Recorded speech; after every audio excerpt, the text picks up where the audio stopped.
Welcome to a Trucker's Mind podcast. I'm Eddie McGee. It's your boy K Things. And we're back, man. Episode 344. Yes, sir. At the top of the podcast, the Dodgers are going to the World Series facing the New York Yankees. Boo. This is a historical event. So this is going to be a hell of a fucking time, man, for a Dodger fan. I think either way, like having that Mets-Yankees, they call it the Subway Series. The Subway Series. I think that would have been fire. Also, Dodgers and New York Yankees. But we ain't talking about that. We talking about Shohei versus Aaron Judge. You know what I'm saying? That's what we talking about. That's the headline right there. Yeah, that's dope. You got East Coast versus West Coast. Yeah. Biggie versus Tupac. Okay? Yeah. That's what you got right here. Yeah. This is a monumental game, and I'm hoping the Dodgers take it in 5. I think we got the confident. I'm confident we could take it in 5. Mm-hmm. And the tickets are sold out. As soon as the game was over, I went to the website. No fucking tickets. Mm-hmm. Not that I was gonna buy them because they're too fucking expensive. Yeah. Yeah. The low seat was like $1,000, wasn't it? Yeah. The upper level seats was $1,000. Them seats cost way too much, man. Mm-hmm. There's gonna be niggas giving up a kidney to get them seats. Yeah. When you go to, and then it's gonna be so bad when you look at the best seats when you get to the game. It's gonna be somebody right there at the lower deck. Somebody just giving a blowjob. They paid with head to get in there. That's how bad it is, man. Niggas paying with head to get into that fucking game. Yeah. Crazy. Sacrificing their kids to get in there. Huh? So sacrificing their kids to get in there. Yeah, people sacrificing their kids and swallowing kids. God damn. Yeah. Go Dodgers! Oh my God! All right. Well, there's that, man. Make sure you guys tune in. Even if you're not a baseball fan, I'm sure this is gonna be a lights out series. Mm-hmm. We're gonna see some big bats. I'm gonna say Ohtani's gonna get the best of everybody. Japan is on fire right now. Do you know in Japan they treat Ohtani like a prince? Mm-hmm. It's kind of ironic. I'm wearing Ohtani's shirt, right? And this shirt, his face is all over my T-shirt right here on here. But yeah, Ohtani's like, I don't know how to explain what he means to Japan. They're very proud of him. Yeah, they have an Ohtani Day on the 17th of every month. Mm-hmm. So the 17th is Ohtani Day. That's crazy. That's fucking nuts, man. Mm-hmm. Yeah. Well, enough of that. We'll have more to talk about during the series. That'll be starting on Friday in Los Angeles. Mm-hmm. All right, let's get into it. French fry demand dips. McDonald's top supplier closes plant, cuts 4% of workforce. So they cutting the fries. Lord Jesus, fix it.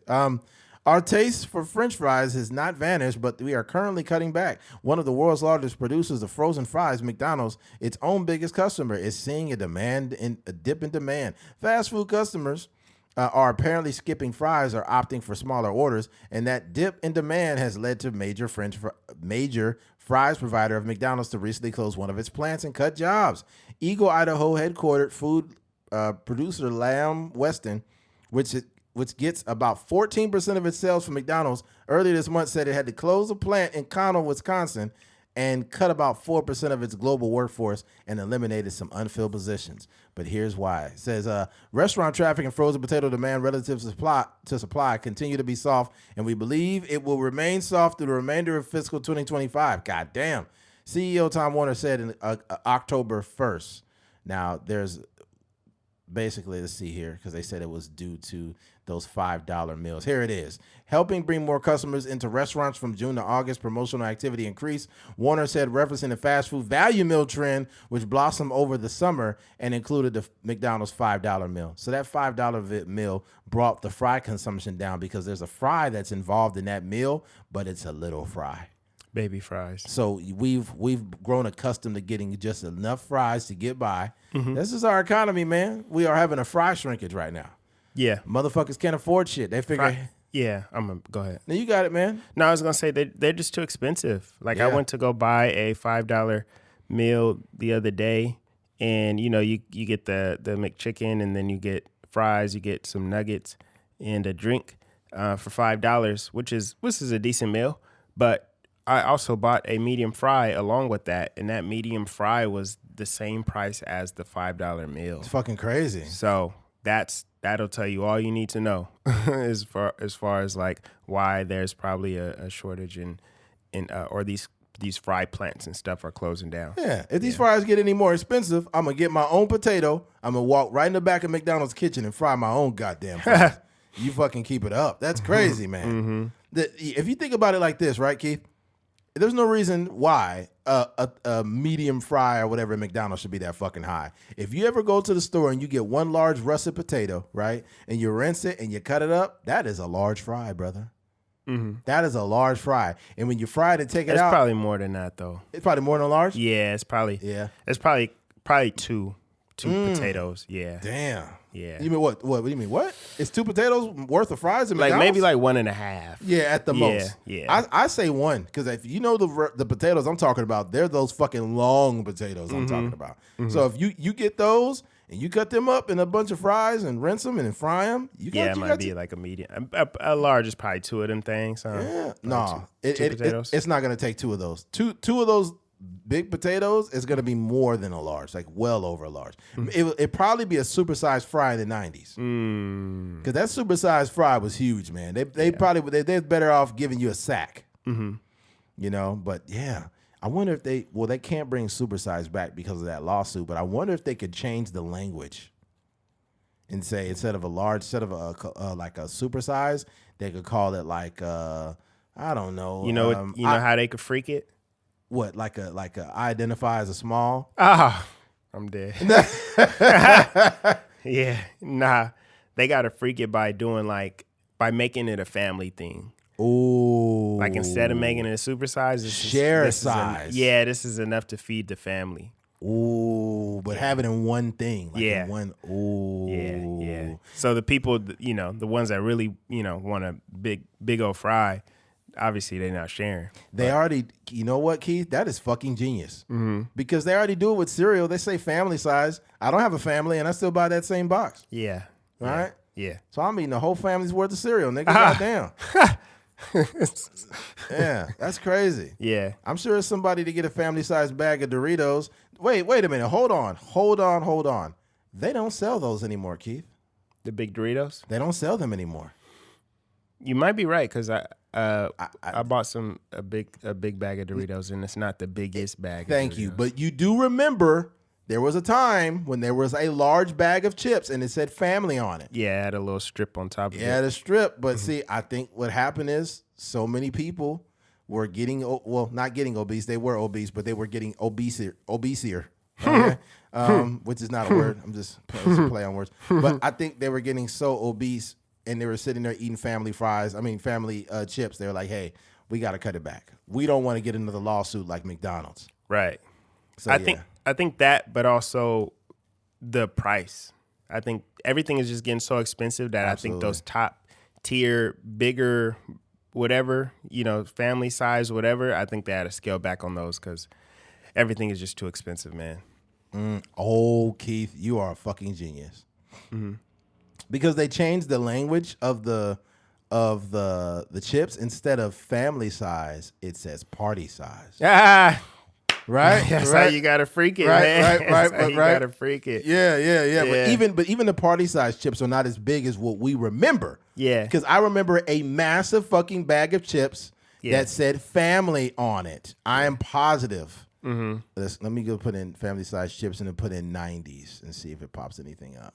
Dang. Here it goes. Classic family size. Yep. I knew I wasn't tripping. You can't fool me, Lays. I'm on to you, motherfucker. I know what you were feeding us back in the day. And then even with the cereal, bro, they got they still have it, but you ever seen those dog food size bags of cereal? They come in a sack. Yeah, I seen those. And it's always generic brands. It'd be like Master Crunch. Yeah. That's funny. Crunchy Bear cereal. Yeah, I see the family size Lay's right here. Yeah. It says it right there. I put in 90s. And how many ounces is that? Let me see if I can find it. Bottom. 9 ounces. 9 ounces? Hold on, nigga. I know I'm not tripping. I open this up and it says Lay's Classic Potato Chips Family Size 14-ounce pack of 3. They selling this on Amazon, nigga? Get the fuck out of here. Hold on. What the fuck? Yeah. This is crazy, yo. The bag 15 inches tall. Man. Yo, Yeah, that's wild, bro. That's crazy. Niggas buying chips on Amazon. Jeff Bezos is filling up chips. Pulling up. That's a real BBC. What? Big bag of chips. No. Here's a better one. BBC, right? Big back chips.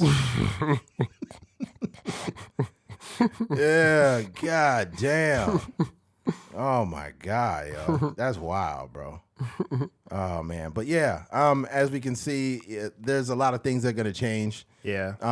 And over the years, McDonald's has done some things that I don't necessarily agree with. One of them was the way they changed the chicken nuggets. Now, I want you guys to really envision.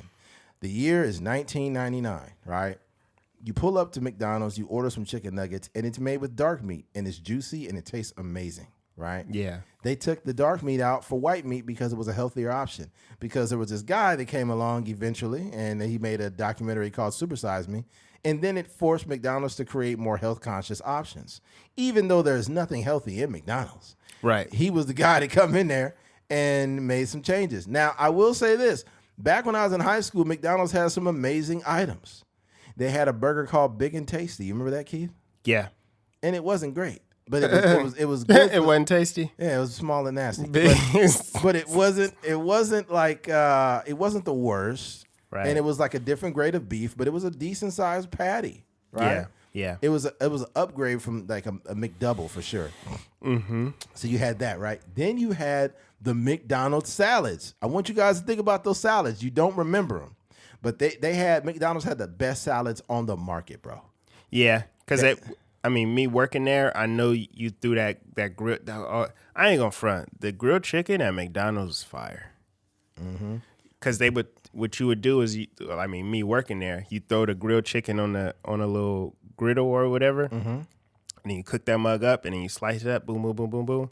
Then you throw the little filleted chicken on top of the salad, and yeah, that mug was good. Well, hold on, Keith. I'm not talking about that. What you talking about? You talking about the little shaking joint? Yes. Oh, yeah. That's when McDonald's had all those ads of people being happy while they're eating salad. It would just show a person like randomly holding a salad, smiling while eating it. Yeah. And thinking they being healthy. Yeah, but they would just douse it in ranch. Yeah. You got lettuce praying and swimming around in ranch like, I'm supposed to be healthy. They was doing the same thing because they would have the little McChickens, and they would have the fried chicken on the salad. On the salad, yeah. Oh yeah. There's a lot of niggas eating fried chicken salads thinking like, I'm making healthier options. Yeah. It's like, no, you're just clogging your arteries with salad this time, motherfucker. Man, they no different than what you were doing before. Yeah. Cut it out, Steve. You're still eating fried chicken, okay? Yeah. Yeah. But the salads at McDonald's were superior in like the early 2000s. Mm-hmm. Because what they would do is they had the salad shaker, obviously, but they had a couple of them. They had it would be turkey, ham, bacon bits. They had like honey mustard. They had ranch dressing. They had vinaigrette, whatever it was. Mm-hmm. And even people that didn't eat healthy would just walk around. And here's the crazy part. You could eat salad as you was walking, bro. Mm-hmm. Like you could be walking around campus and you could just stick the fork through the top, boom, and be eating out of a cup. Mm-hmm.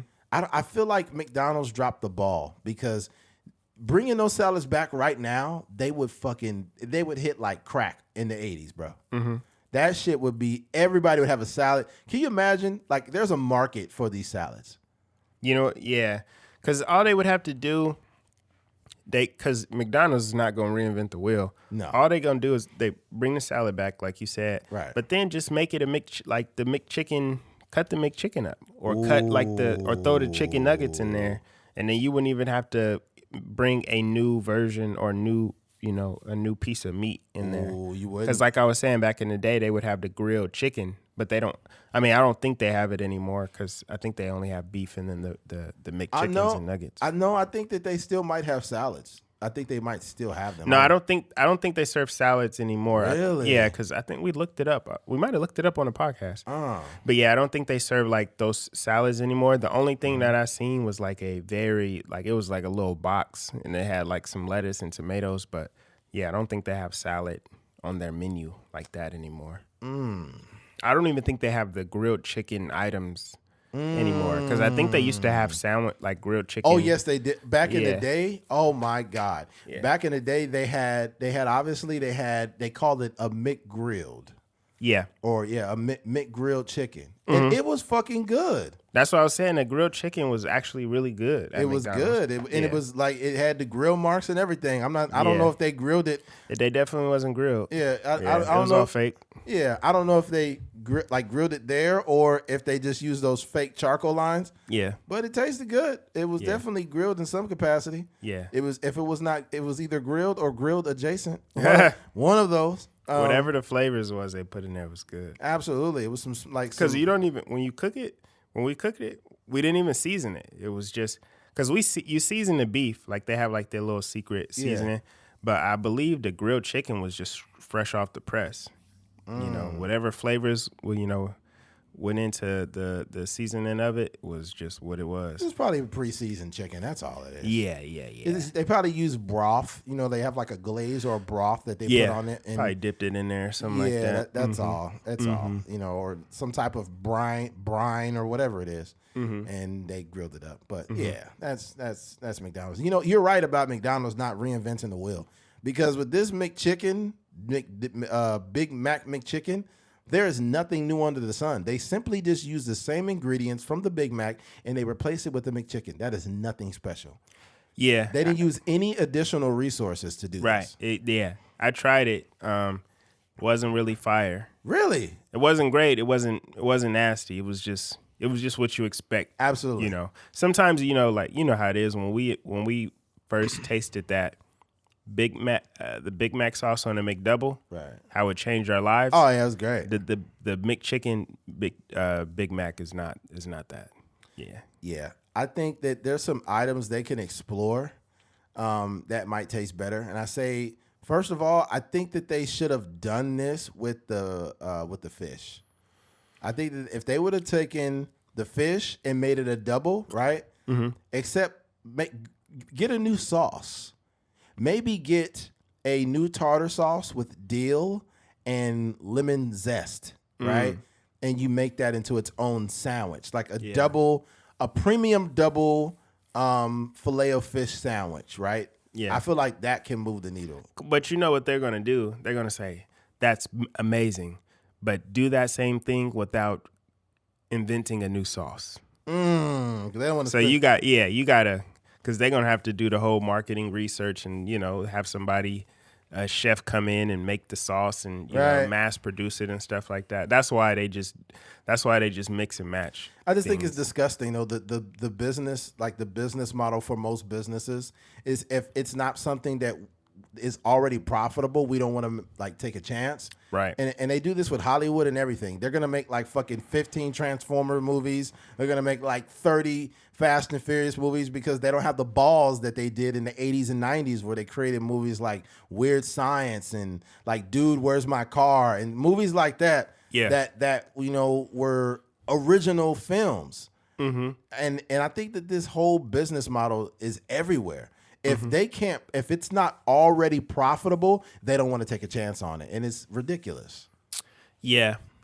That, that's the sucky part about art sometimes is that, like you said, it's a bunch of sequels. It's a bunch of remakes, reboots from the 90s. I think for me, I don't mind source material. Like you see movies based off of books and stuff all the time. But yeah, when it's just like the sequel of the thing or they, just how many times they've rebooted Batman, it doesn't really make sense. There's so many other movies, concepts out there, original ideas out there that people can write and produce. And somehow we keep ending up with the same movies over and over. Yeah. I think that business is stifling art at this point. I think because what happens is you need investors, you need financiers to get these projects going forward.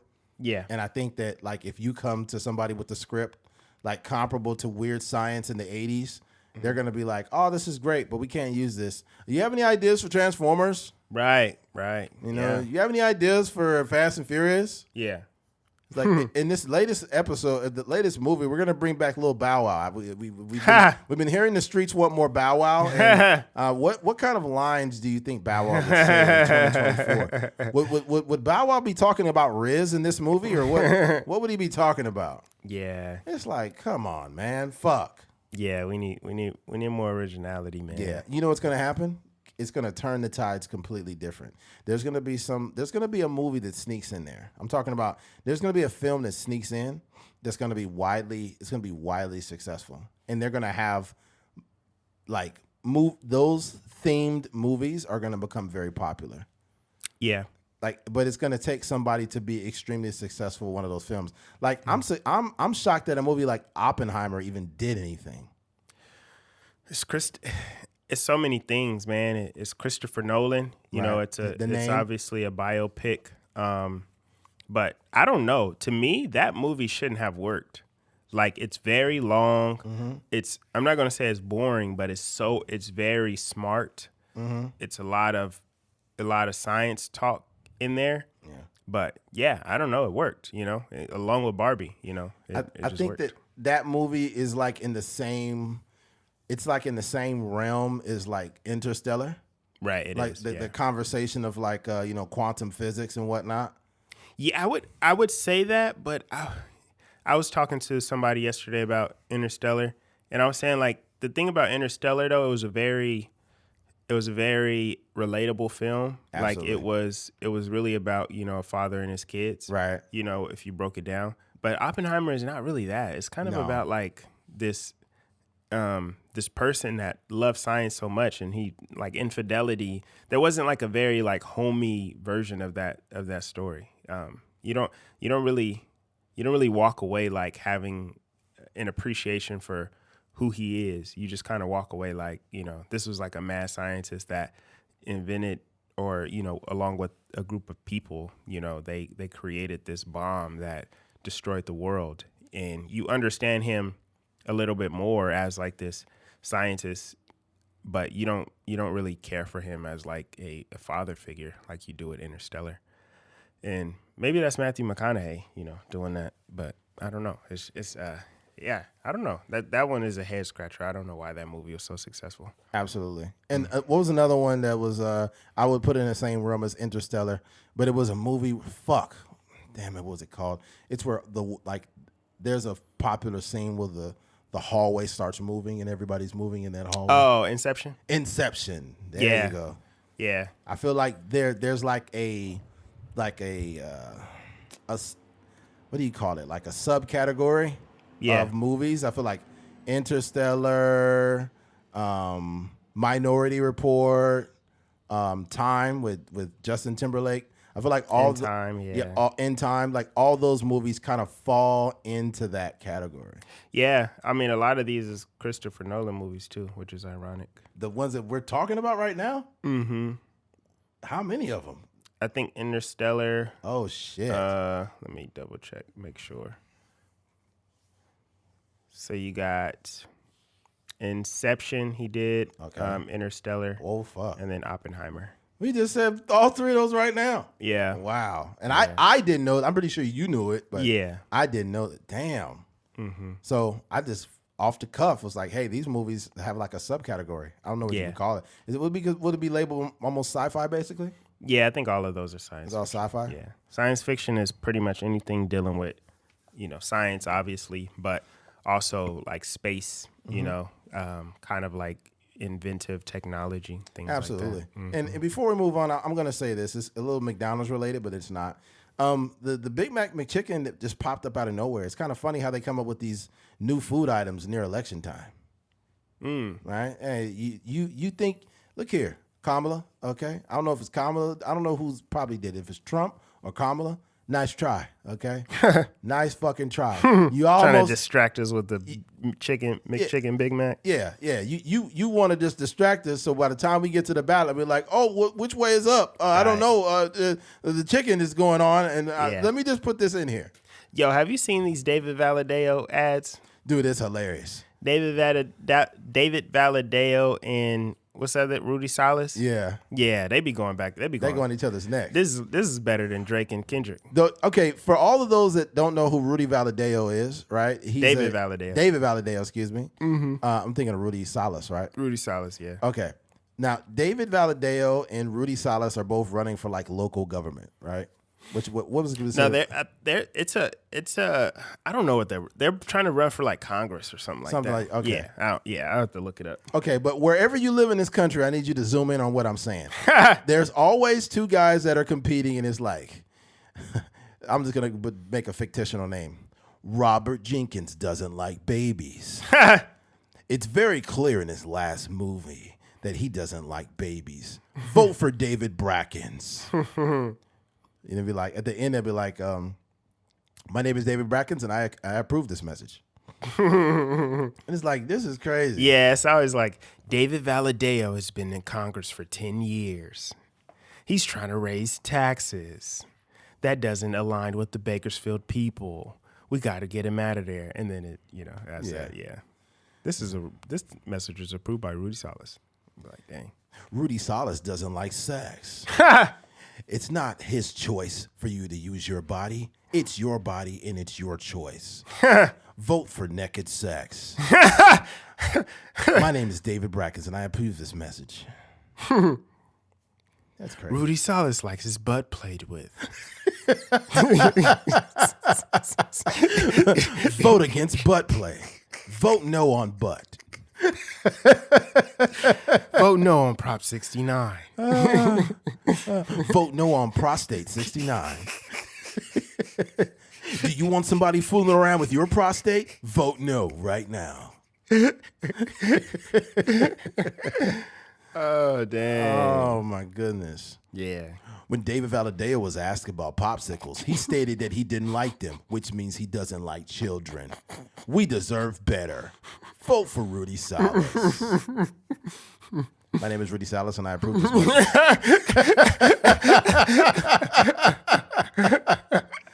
Oh, man.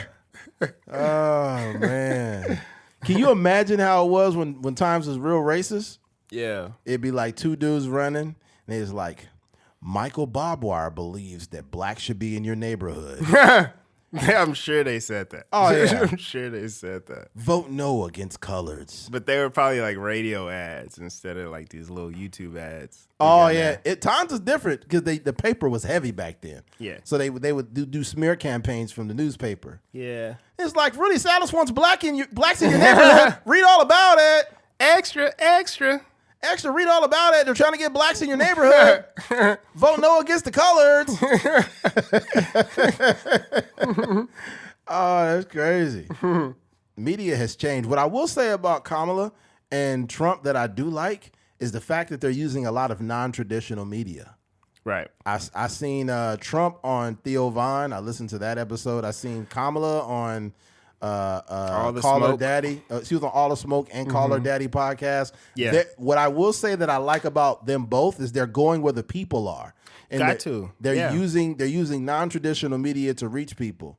Yeah. And my thing is because I'm objective, I don't hate either person so bad that I can't listen to them. So I'm listening to it even if it sounds like bullshit. Right. Yeah. I think outside of politics, I think that they're doing I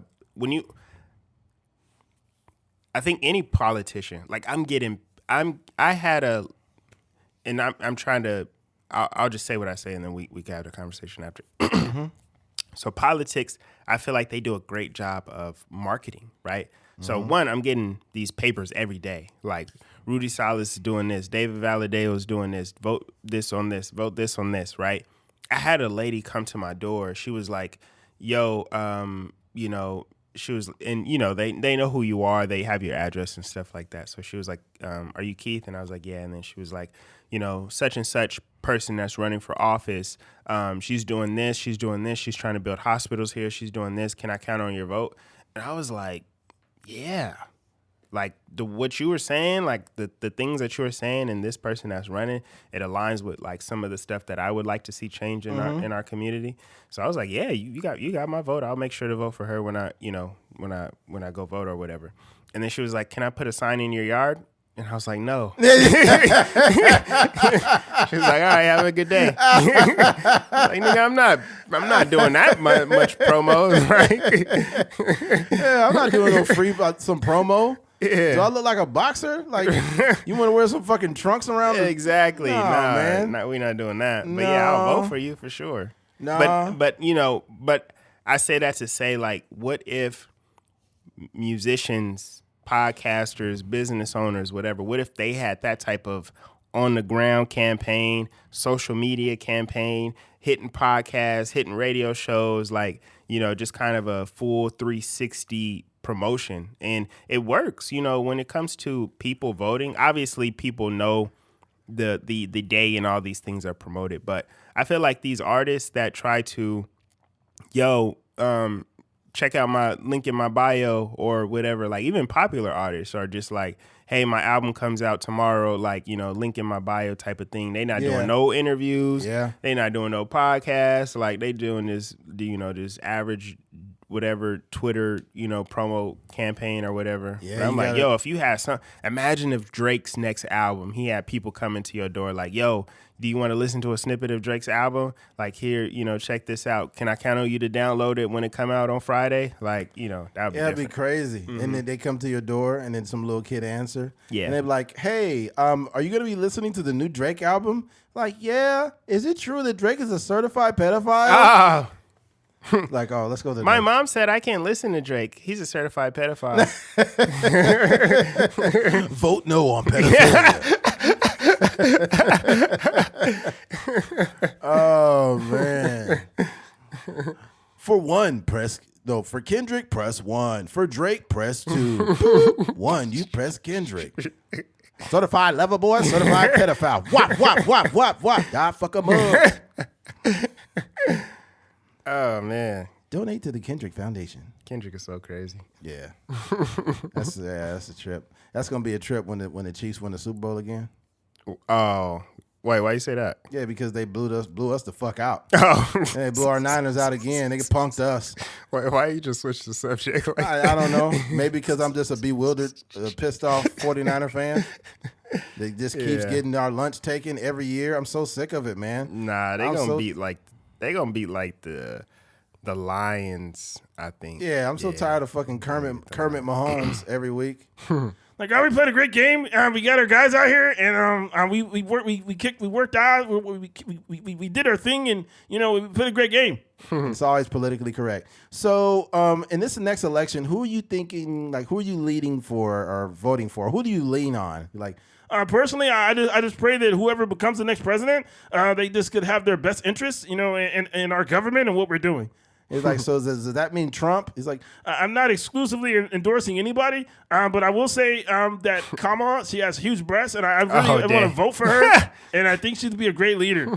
Like, so are you saying that because Kamala is very busty that she's going to be your leader? Well, I mean, I think Trump's a great guy. I think I hear that he tips very well at restaurants, so I think that might be another reason why we should vote for either one of these candidates.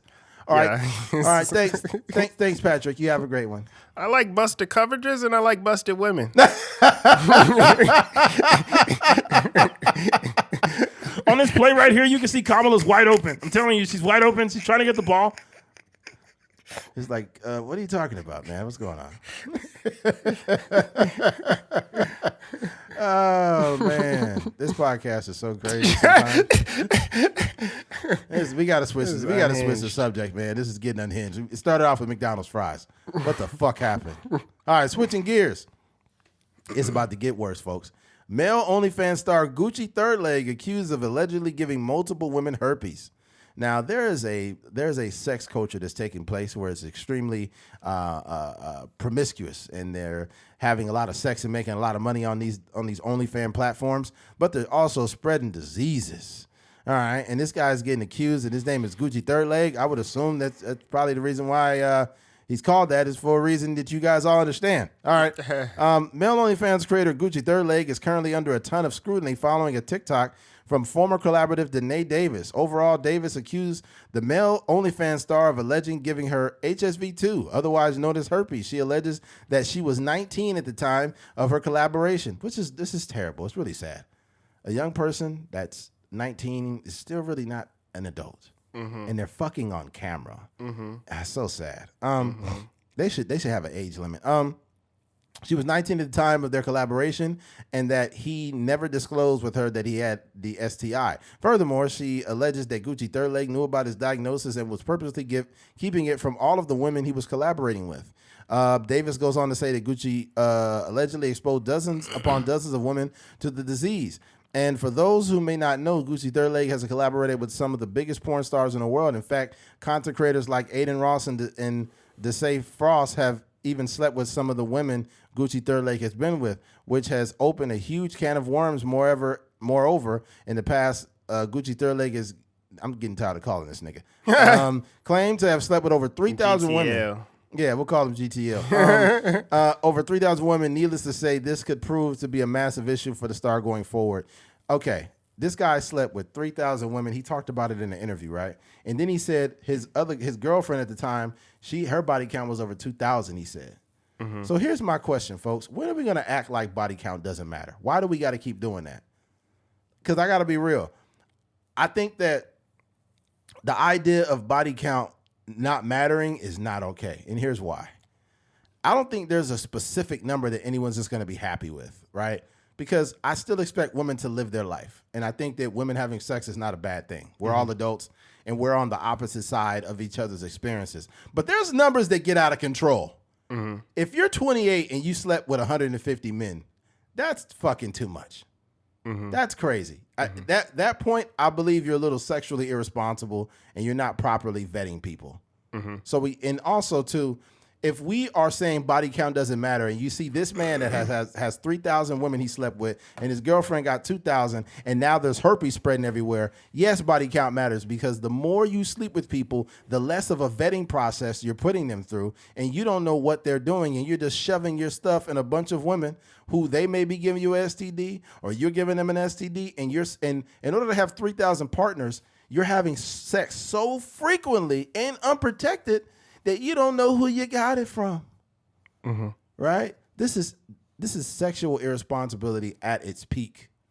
Yeah, I think it is, but also they're content creators, right? So, in a normal world, I think it's like it's OD, you know, and because I don't think anybody that has that many sexual partners is using condoms, you know, all the time. There's probably a drunk night where, you know, they off the Henny and then they just, you know, like slip up, and then it's probably another situation where they probably didn't have no condoms on them. So they, you know, it's just so many situations that they probably been in where they probably, you know, not using condoms all the time.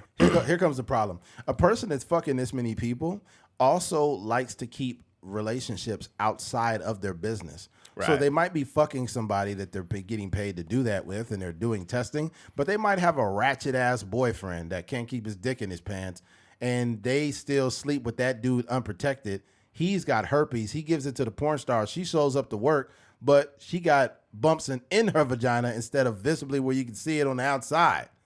So now here you go, Mr. Porn Guy, and you're shoving it up in there like, oh, it's a great Tuesday. Now you got bumps on your dick.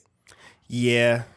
That's oh man, that's a disgusting thing. So you lost words. Ideally, you would think though, like the way that those I'm not gonna call them porn stars because they're not really stars, just adult entertainers. They usually get tested, you know, pretty frequently. You know, especially the ones that, you know, the bigger names that we know of. They usually get tested prior to, you know, these. But it's not scenes. about them, though.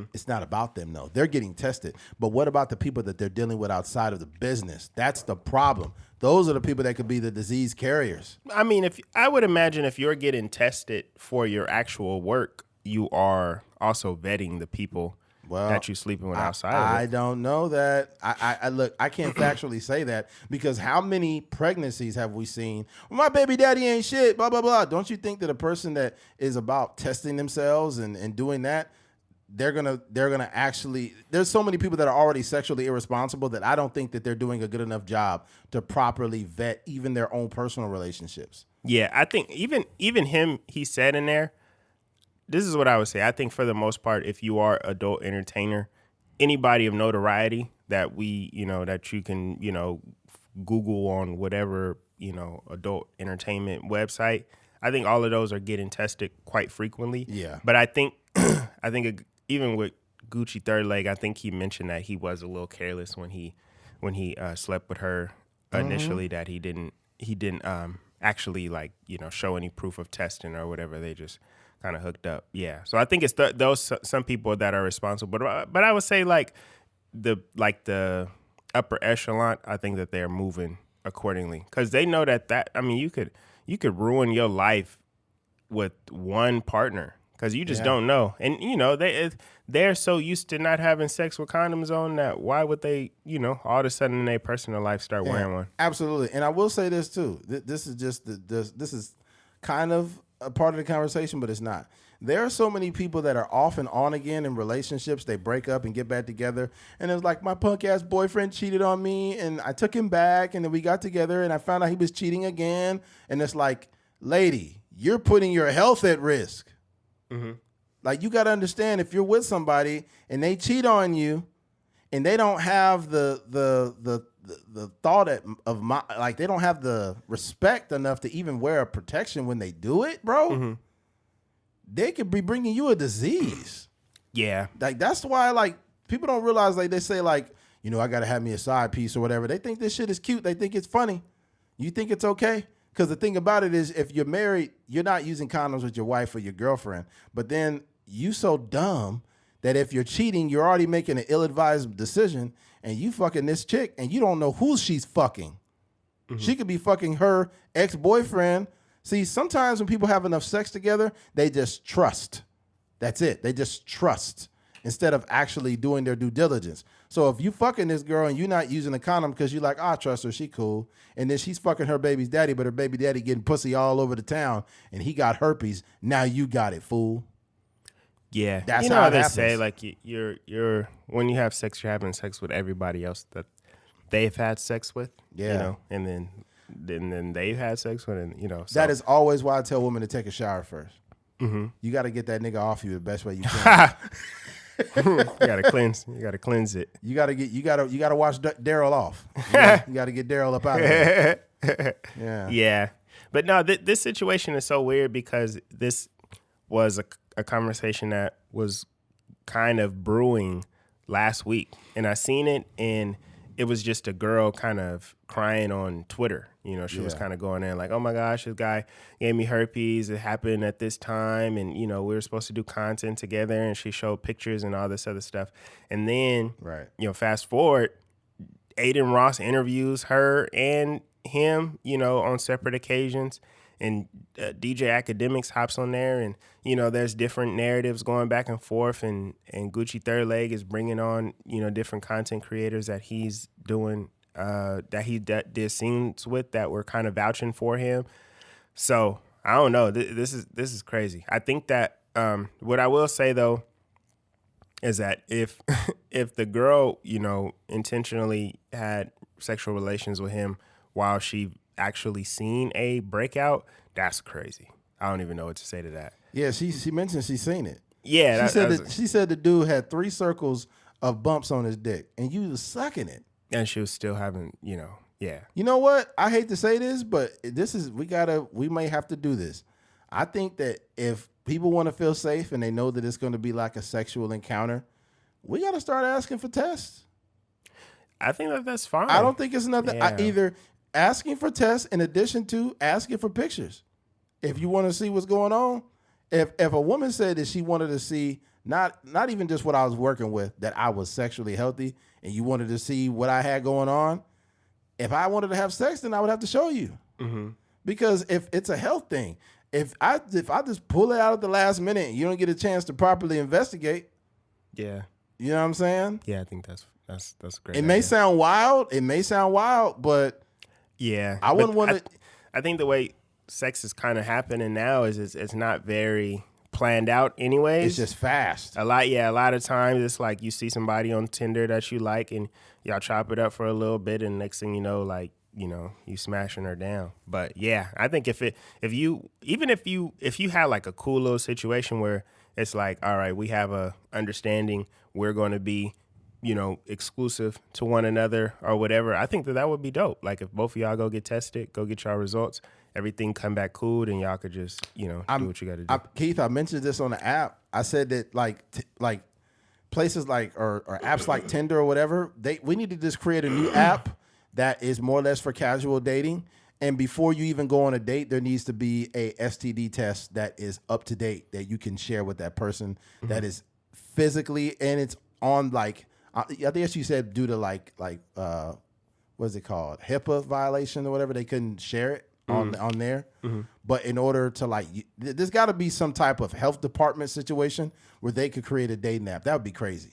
That would be cool. If they had like that way, if they've like a health department screening where it's cleared through the actual health department, you know what I'm saying, or whatever, and it shows like, hey, look, this person's clean.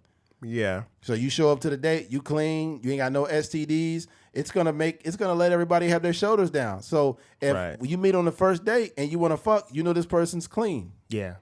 Because there's some people that's going on dates fucking at the first date and get herpes for life. God dang. Yeah.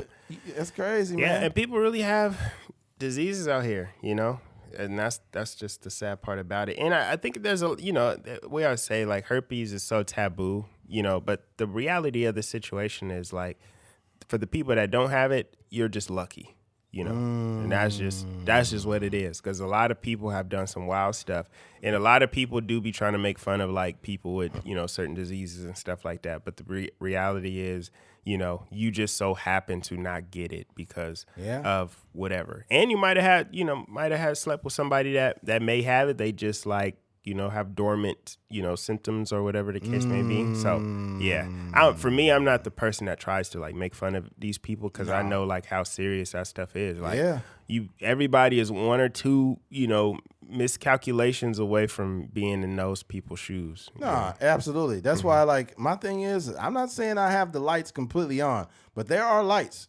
There are lights around. I'm just keeping it 100. Like there's got to be a hallway light that's illuminating the room enough to where I can see everything. Right. I need to see everything because I want to be like, we don't need the lights. Turn the lights off. It's like, nah. Yeah. Nope. I need to do a on-site vagina clearance test. Yeah, you're doing a wellness check. I'm doing a wellness check. I got to make sure you don't got the COVID in there or something. Yeah. Yeah. Women used to do the same. Yeah. Don't be quick to just shove that in your mouth. Yeah. Look at it. Look underneath it. Make sure there's nothing coming off of it. Yeah. And as when you're a little younger, it may be a little bit more weird, but as you get older, that's just what there's it nothing is. Weird protecting yourself. Absolutely. There's nothing weird about protecting yourself. If you see a bump or you see bumps or you see something, then you be like, hey, what's that? You know? And then even if you don't believe it and be like, no. Because sometimes women, y'all be having like little razor bumps. That's not a big deal. Yeah, some ingrown hairs and stuff. Yeah, we can tell. We know what's going on. Yeah, but this situation is tricky. I'm curious to see how it plays out because you have two opposing arguments. On one end, there are people. There's kind of two narratives that can be kind of thrown around in this situation.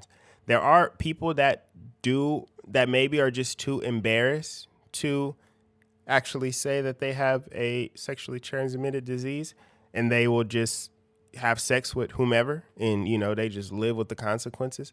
And there is and there's some people that are just careless in that way, like that just they know that they might have something, but they're still passing it on. I heard of those type of stories. But then there's also the situation where some people are lying. Some people are lying about where they are getting these diseases. And, I've heard of situations like that as well. So we're going to see how this plays out. The stories kind of died down a little bit because supposedly there's supposed to be some legal action taking place, whether it's, I think everybody is lawyering up and there may be some big lawsuits coming down the pipeline, but yeah, I don't know. I think the best thing that you can do is one, obviously it's if you're not in a situation where you want like some type of long-term relationship or you're not looking for a wife or whatever the case may be, just find you a clean situation. Absolutely. Like me and Eddie was saying, like go get checked yourself. Also, go with your partner that you want to get checked too. That way y'all know, like, you got to take care of yourself. But even if there was a situation where you didn't want to use protection or whatever, at least you know that you're not gonna catch nothing crazy. Now let's be clear. I think that this is also way more important. This is a very blunt podcast.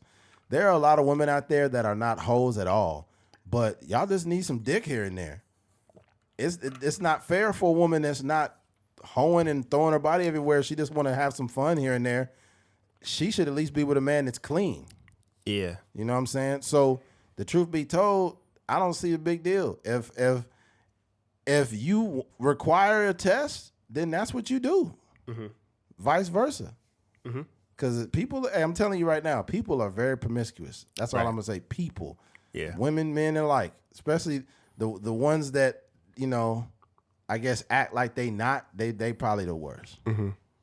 Yeah, but that would be tricky. I think that only works like in your later 20s, maybe early 30s. What?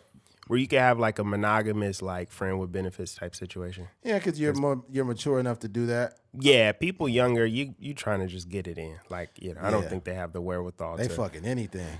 Yeah. So, yeah, that's more of a late 20s, early 30s, mid 30s type situation where you could have somebody young like man that. Young man don't be having no standards. They be like, "Ooh, I need this." Be like, "Hey, man, she 400 pounds." Man, I need it, man. I need that, man. Like, "Ooh, you killing it." Ooh. That's funny. You laughing, nigga, but that shit really be happening. Nah, it be niggas knocking down 400 pounds. Yeah, it's just like, ooh. I'm gonna cook you something after this.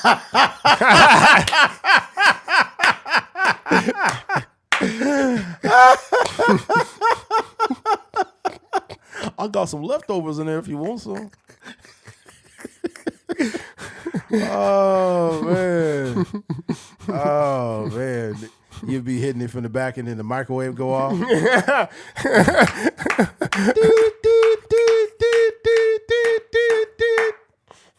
Oh, that's the popcorn that I put in there before we started.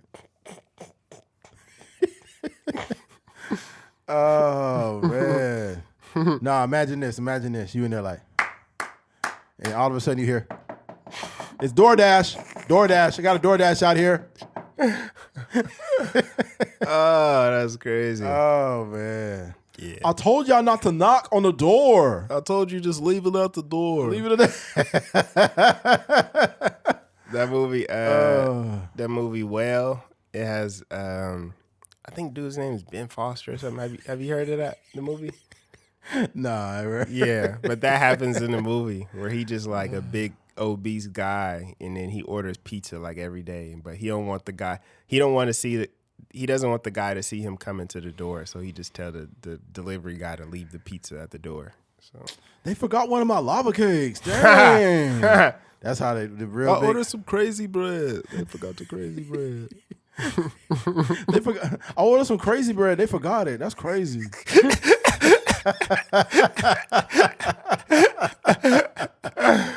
Oh man. Oh man. That's wild. All right, man. I think we can move on from this one. Go ahead and wrap it up with the next one. We for sure gonna to wrap it up. We gonna see. This situation it's not gonna go away because both of them got something, and it's a disease that's not curable. So it was crazy. It was crazy. She still did content after that. That's if he didn't know. This is how it's this. If it's a situation where she gave it to him, that's one thing. But if he gave it to her and she's still out here, like, I don't know. That's crazy. She gave a heads up. I guess she said she let them know that she had whatever. Yeah. That she wasn't having an outbreak and whatever the case. But it's like they said it's still. She said it's still like a 10% chance that you could pass it on even if you're not having. I don't think it was 10. I think it was lower than that. That's what she said. Oh. That's what I heard her say. So I don't know. That's just what she said. But that's crazy. Yeah, 10% is still high. I can't imagine like you having relations and you could see like the lesions and the bumps and you just like ain't that crazy? That's crazy. Yeah, that ain't no better. Sex is not that good. Right. It ain't no better than like ooh, I'm so. I'm hungry. Oh, it's like let's go. It's like And I was be like, let's go to the movies or something. It's like, you can't leave this room. Oh, dang. Oh, dang. We got to knock the wall down to get you out of here, girl. I mean, you wouldn't knock down a wall for me? Bro, that you ever watch like My 600-Pound Life? Yeah. And it'd be like, and the boyfriend or the girlfriend be normal. They like always in a size. relationship. It's like they like come in there and be like, hey, honey, I'm off to work now. And they just be like a normal, average, body type. But they partner be 600 pounds. They got like their own personal food slave, man. Yeah, basically. It's fucking crazy. Yeah. And it don't even be like a relationship. It just be like roommates. It'd be like a partnership. Yeah. And it'd be like, oh, come on, wash me. I told you to wash me. Yeah, it ain't even intimacy. It's just like they just cohabitate. I think it was this one episode where this dude was laying in the bed and he was getting his layers washed off, where he had like a big scrub with a stick on it. Yeah. And he was getting washed off. Yeah. And it's like, this is my fiance. I'm like, how? No, it's not. That ain't no fiance. Like, nigga, what? Yeah. It's crazy. Fat Joe said something the other day on Shannon Sharp that tripped me the fuck out. He's like, yo, like, back in the day, I was 480 and Big Pun was 600. And then Shannon Sharp was like, oh my God, ain't no way you would. What do you mean? Who was 600? Who was 600 pounds? He's like, I'm telling you right now, I was 480 pounds and Big Pun was 600. Yeah, we was eating mad food or whatever. We was eating hella food at Golden Corrals and all of that. And he said like, what was y'all eating? What was y'all eating up in there?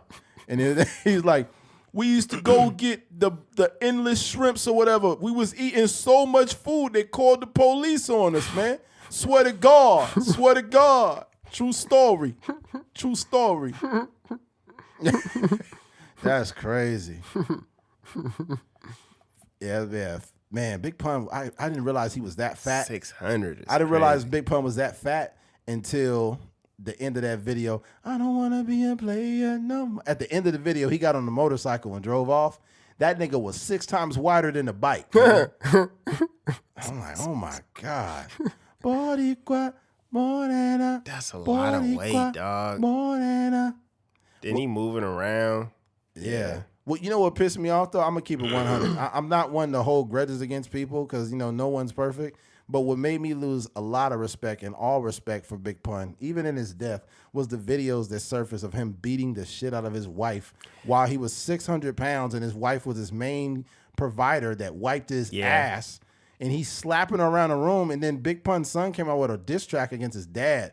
Yeah. And Fat Joe was like, you shouldn't be talking about your father like that. Yeah. That ain't right, man. And it's like, this is the problem I have with Fat Joe. If I ever was hanging around a man and he was beating his wife, we would not be friends, bro. Mm-hmm. I don't care if we've been friends for 20, 30 years. If I find out you beating your wife, nigga, I will never talk to you again. That's like a bro code I'm not cool with. Right. I'm not ever going to be on the phone and have to, I should never have to tell another grown man to beat his motherfucking wife. Mm-hmm. You should not be, if you putting your hands on women, nigga, we done. I can't be friends with that. Yeah. I don't know if I would say that. I would say that I think what I have never really heard, and I may have not heard it, and he may have said something. I never really heard like Fat Joe kind of condemn the behavior. No, I never heard that. Yeah, and I think that's something that you can still do with it. If that's your brother, somebody you came up with. You can still have love for that person, but you can still condemn the behavior. Absolutely. Yeah, and that's what I would say. It's called accountability. Mm-hmm. You know what I'm saying? And I didn't like that at all. And for you to be 600 pounds and your wife is your number one, she's literally providing care and cleaning, wiping your butt and you beating on her. Those videos are so terrible. Yeah. Like he was strong, so he hitting her in the face, knocking her down. Yeah. And I'm like, oh, no. Yeah. And those are real anger, Yeah. Like we see. Don't be taking your frustrations out on her because you fat, nigga. Don't be doing that. We see a guy like today, you see anytime Trent Williams punch somebody, like how much force is behind those. Today he hit that nigga in the head. Yeah. Man, that nigga, his CTE finna come in about 20 years. Any defensive back if you see Trent Williams, like, Get the fuck out the just way. play football. Just get the fuck out the Yeah, way. don't be trying to do no extra stuff because that nigga slapped. And any defensive back that he slapped, they just go on about their business. You see when he did to the Eagles to that one player? And he grabbed him and slung him by his jersey and threw him on the ground? Yeah. And then it looked like everybody else was not really fucking with Trent after that? Trent is a nigga in a club that's just punching people out. Yeah. Like the way he slapped Richard Sherman, and Richard Sherman just like, as aggressive as Richard Sherman is, for him to slap Richard Sherman and Richard Sherman just like clapping in his face, like, nah, that's, Yeah, bro, that was bad. Individual. Yeah. Man, yeah, that was, I can imagine, Imagine like. That nigga pushed Trent, he pushed Trent in the head today, and the Trent was like, what the fuck? And he pushed him with one hand. Boom! Yeah. And his neck, like he was in a car accident. Yeah. Mm-hmm. I'm like, dude, that's not a risk you should take. Yeah, I'm not fighting Trent Williams. Fuck no. I forgot who it was. They said he was doing incline bench press, and he was had 375 for reps just doing it. And then George Kittle was like, "What the fuck, man?" he said Trent was just doing incline bench just for reps. Yeah, that's with 375 pounds. That's a lot of weight. And I'm like, if somebody like that, and it's not even the strength that scares me, it's this fucking agility. That's the scariest part. Yeah, he got fast twitch. He very fast. Yeah, he got fast twitch muscles. It's like, and he's not young. I think he's 35, I think. Mm-hmm. So for a nigga to be 35, that big, strong, and fast, please don't mess with him. Please leave him alone. Yeah. Yeah, that ain't the one. All right, let's switch gears. Barack Obama addresses black men. All right, and let's see what he said here. He definitely said some shit I don't like. So Obama, in blunt terms, tells black men to get over their reluctance to support Harris. Former President Barack Obama on Thursday had a blunt message to black men. Get behind Vice President Harris and get out and vote. Obama made a surprise stop at a Pittsburgh campaign field office ahead of the rally in the city, where his party has been working hard to make gains in a race where polls show a race within between Harris and former President Trump. Recent polls show Trump has made inroads with black male voters. Obama, the first black president, said he wanted to speak some truths about that. So this is what he said in quote, "My understanding based on reports I'm getting from campaigns and communities is that we have not yet seen the same kinds of energy and turnout in all quarters of our neighborhoods and communities as we saw when I was running," he said. That lack of enthusiasm for Harris, he said, seems to be more pronounced with the brothers. He chided voters who were voting for Trump or not casted the vote at all. And then this is what he said in quote also. And you are thinking about sitting out, said part of what makes me think, and I'm speaking to men directly, part of it makes me think that, well, you just aren't feeling the idea of having a woman as president, and you're coming up with an alternatives and other reasons for that. And it's like, come on, man. Obama said women in our lives have been getting our backs this entire time. When we get in trouble and the system isn't working for us, they're the ones out there marching and protesting, he said. Okay. A black man who voted for Barack Obama, I will say, Obama, shut the fuck up. Shut up. Black men are free men that can make their choice. Now, let's be very clear. I just don't feel like he did enough for black people to have this type of an opinion. I know that it's a job for all of American people, but since he's speaking directly to us as black men, you don't get to tell me what the fuck I need to do. I'm a tax-paying citizen that does what he wants to do. So if I decided to vote for Trump, which I don't plan on doing, but let's say I did, that's my fucking choice. Who the fuck are you to tell me what I need to do? And why are you chastising black men? There was a voter turnout where 81% of black male voters voted for the Democratic Party. And it showed white men with the same stat, and it said 32% of white male voters voted for the Democratic Party. Why aren't you talking to the white people? The fuck you talking to us for? Mm-hmm. We don't need to be chastised. And neither do the white men need to be chastised. I'm just saying, what the fuck you choosing us for? Mm-hmm. I'm not with that, bro. And not to mention, there are so many things that are happening in the black community that have been unanswered by the Democratic Party all this motherfucking time. And every time you want to get black votes, here come the Negro spirituals. You know, here comes Biden and Kamala and all these other people going to these black churches for the rallies and all this shit. But when the administration start up, man, you ain't doing nothing for black people, man. Cut it out. You know what I like in this too? Like, I remember when Aaron Rodgers got to the Jets and they had Hard Knocks, and they had Zach Wilson there, and they kind of went with this narrative that Zach Wilson is going to take a step back. He's going to learn from Aaron Rodgers for a couple years. Aaron Rodgers is going to come in. He's going to try to win a Super Bowl, and then he's going to retire. And then Zach Wilson, sitting behind Aaron Rodgers and learning things, he's going to go and be great, right? But then Aaron Rodgers gets hurt the first game of the season. And then Zach Wilson has to start the remainder of the season. I say that like comparing Barack Obama, speaking about Kamala. And my mom just told me today she was talking about Barack and what he said and how, certain commentators were mad. And Kamala is just not Barack.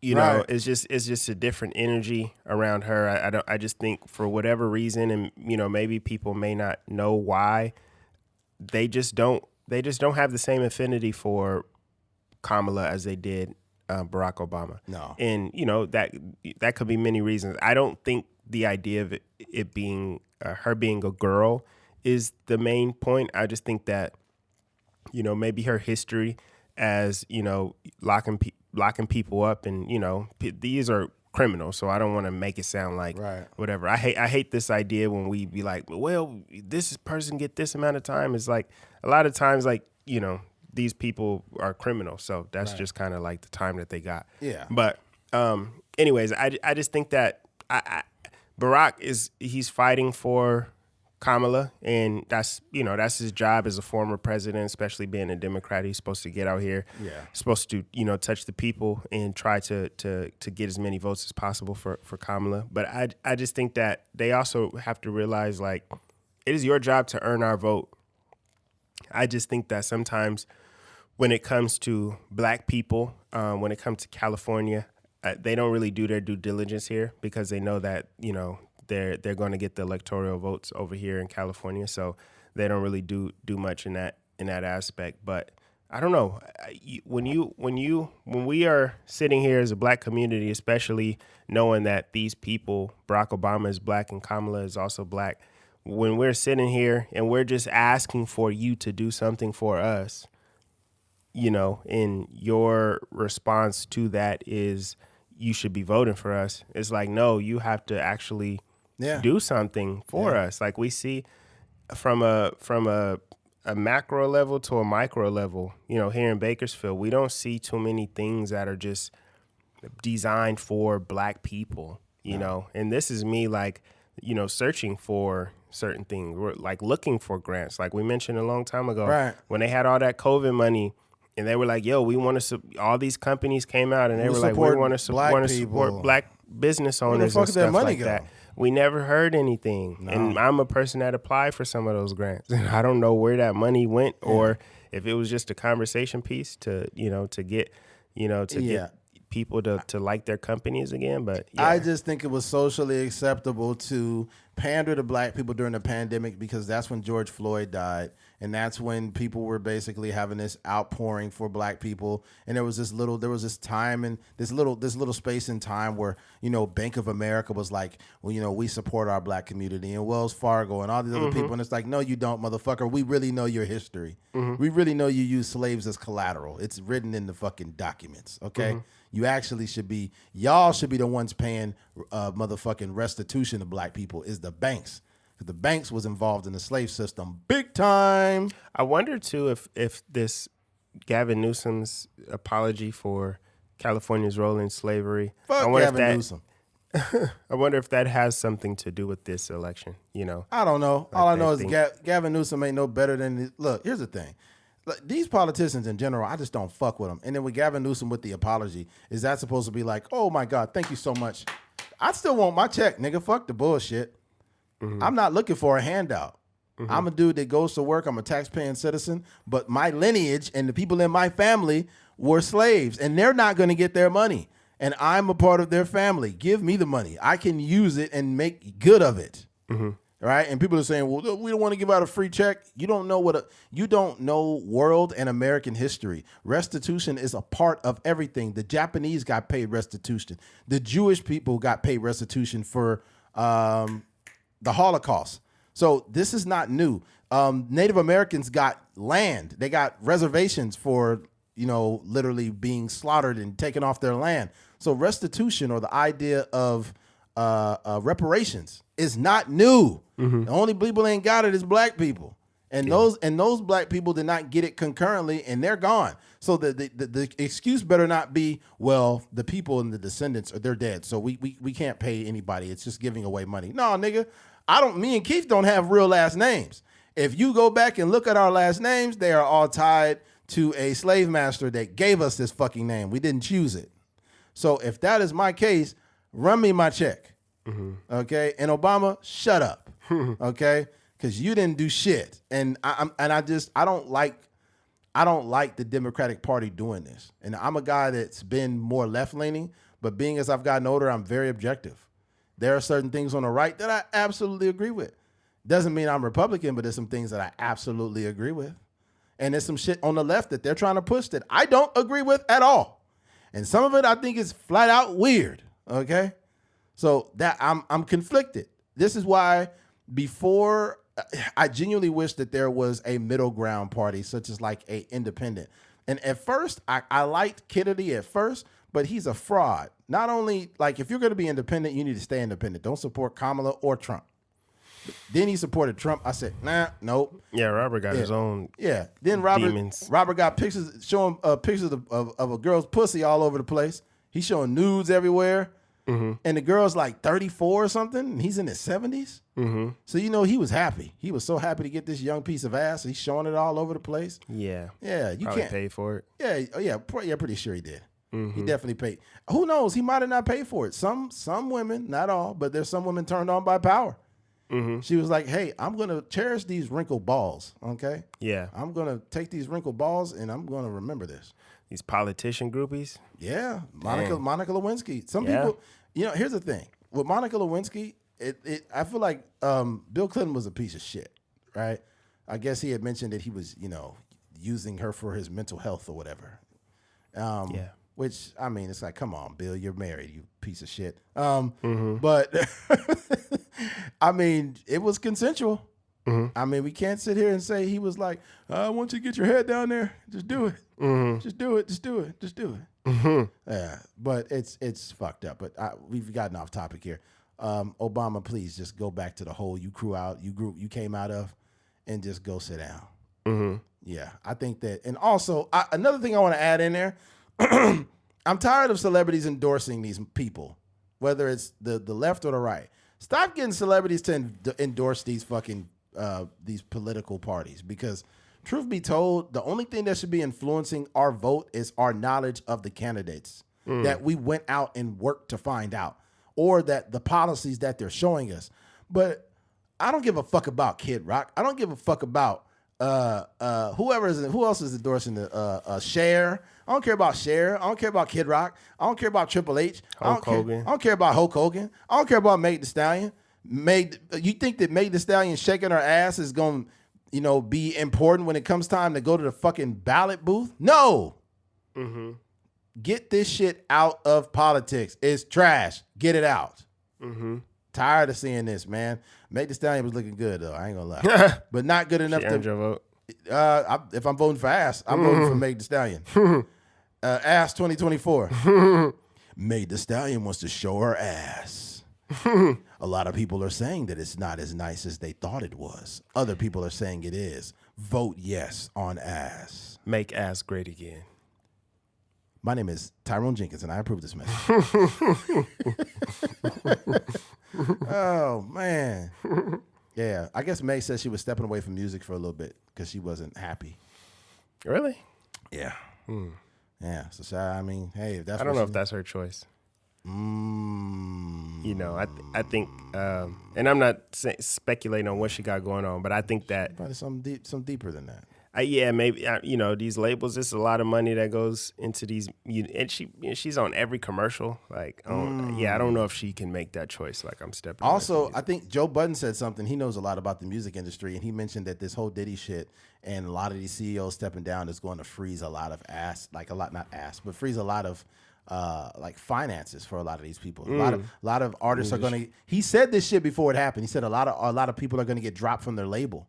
And Gucci Mane the other day had a post where he's like, "Look, man, I didn't want to do this, but like, some artists, man, just like I had to drop, man. I called them, told them, get your lawyers, get your people, and I'm allowed them to go and do what they need to do, So this shit is happening. Yeah. So a guy like Diddy and these other CEOs and people that are dropping out of these companies, they're not going to be investing like that. So, and they got to save that money for their lawsuits. Yeah. That's man. Oh shit. Yeah. The most. I'm not going to go into detail about the most recent lawsuit of Diddy, but it's disgusting. Yeah. Oh, you heard about it? No, I stopped paying attention. Oh God, it's terrible. One. Yeah. Well, the most recent one is the worst that I've heard of, and it's way too specific, which makes me think that it's real. Yeah. But yeah, it's involving a remote. Just go look at it. A remote. No, nigga, it's not nothing to laugh at. It's bad. It's bad. It's bad. And that oil that you have is not oil. It's a date rape oil. Yeah. Which is disgusting. This dude was crazy. I'm just ready for the real lawsuit to come out. Yeah. Yeah. I want to see them in court. I want to see. I think the last time they met, they were supposed to set a trial date. So yeah, I'm ready to see what's going on with that. I could just imagine, when they call Diddy up and like to speak on his own behalf, he gonna be like, "What y'all want to do? Want to be ballers, shot callers, sprawlers, who be kicking in the vans with the spoilers? Order in the court. Order in the court. Order." Like, come on, Judge, what's going on? Diddy, I cannot allow you to start rapping in the middle of such a serious scenario. You're being accused of very heinous crimes, and that's all you have to say for yourself? I mean, what else you want me to say? Come on, Your Honor. I ain't did none of this. Yo, Judge, I really like when you be scraping and scrambling with that gavel right there. I love when you scraping. I love the way your lips be looking when you be slamming that gavel, Daddy. I love it. Yeah. I like the way you be scrambling and scraping with that gavel, Daddy. When you gonna let me take you to a party? Yeah, you ain't never partied with me before, have you? You ain't never partied with a Diddy party. You ain't never stepped out of the chambers and partied with Diddy, huh? When you gonna take that gown off and get freaky with us? Come on now. I heard about you back in the day. I got my sources. I got my ways. Dun, dun, dun. And then all of a sudden, Missing You come on. Dun, dun, dun, dun, dun, dun, dun, dun, dun, dun, dun, dun, dun. Reminisce sometime. Stop being miss, my friend. Like, order in the court. Missing You is not an appropriate song for this situation, Diddy. Come on, Judge. I got some lotion right here. You ever been touched by a producer before? I'm a mogul. Like, get him out of here. All right. Well, that's crazy. Once the Diddy impersonation started, that's when it's time to stop the podcast. Martin Luther King or Diddy? Yeah, that's when it's Diddy or Martin Luther King. That's when it's time to just shut the mic and quit. Get out of that there, that's when that happens. That's when microphone equipment needs to go up to $15,000. You got to get us off. You got to get us off the airwaves, man. Right, man. So, if you made it to the end of this podcast, thank you for listening. You've been listening to a Trucker's Mind podcast, Daddy. I love the way you be scrambling and scraping when you listening to us, Daddy. I love it. Go get me some cheesecake. All right, no bullshit. And Cambodian breast milks. Yeah. All right, guys. If you made it to the end of this episode, we appreciate you. Thank you for listening to a Trucker's Mind podcast. I'm Eddie McGee. It's your boy K Things. We're out of here. Peace.